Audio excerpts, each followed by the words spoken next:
এই যে সিরাপটা ব্যবহার করছেন এই ঢাকনাটা লাগায় রাখেন নাই, এইটার এখন এই মেয়াদ দিয়ে কোনো কিছু হবে? তো মোমোপাতি, স্যামন ফিশ এগুলি কি এভাবে রাখা যায়?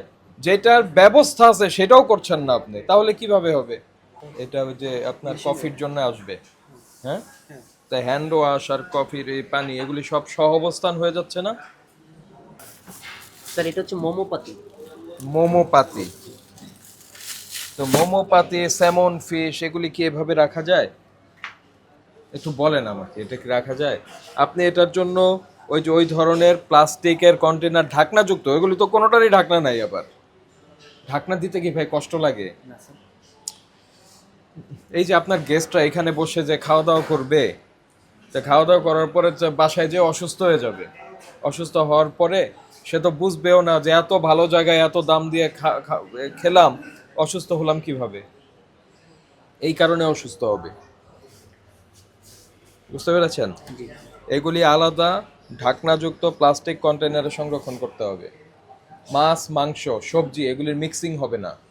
আপনার জায়গা ছোট, একই ফ্রিজের মধ্যে যেহেতু রাখতে হবে, প্রত্যেকটার জন্য আলাদা আলাদা কন্টেনার ব্যবহার করতে হবে ঢাকনাযুক্ত। জি স্যার। বুঝতে পেরেছেন? এগুলি বেসিক রে ভাই। আর যদি এগুলি না বুঝতে পারেন তাহলে নিরাপদ খাদ্য কর্তৃপক্ষের ওয়েবসাইটে যেয়ে নির্দেশনাটা নিয়ে নেবেন।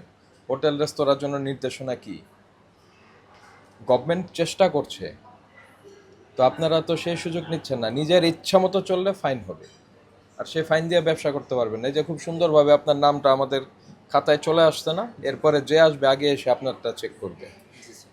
যে যে নির্দেশনা তো অফকোর্স আমরা দিয়ে যাব, সেই নির্দেশনা আপনি প্রতিপালন করছেন কিনা। একটা সিম্পল জিনিস দেখেন, এই যে এটা এটা একটু নামান, সিরাপ। এই পাশেরটা, সিরাপটা। এই যে সিরাপটা ব্যবহার করছেন এই ঢাকনাটা লাগায় রাখেন নাই, এইটার এখন এই মেয়াদ দিয়ে কোনো কিছু হবে? এই মেয়াদ যাহাই থাকুক, এটা তো ইনগ্রেডিয়েন্ট তো নষ্ট হয়ে গেছে বাতাস সংস্পর্শে, এটা যাবে শুকিয়ে, এটা লিকুইডটা হয়ে যাবে। এগুলি হচ্ছে ভাই, এটা তো একেবারে আপনারা এত ক্যালাস হলে তো মুশকিল।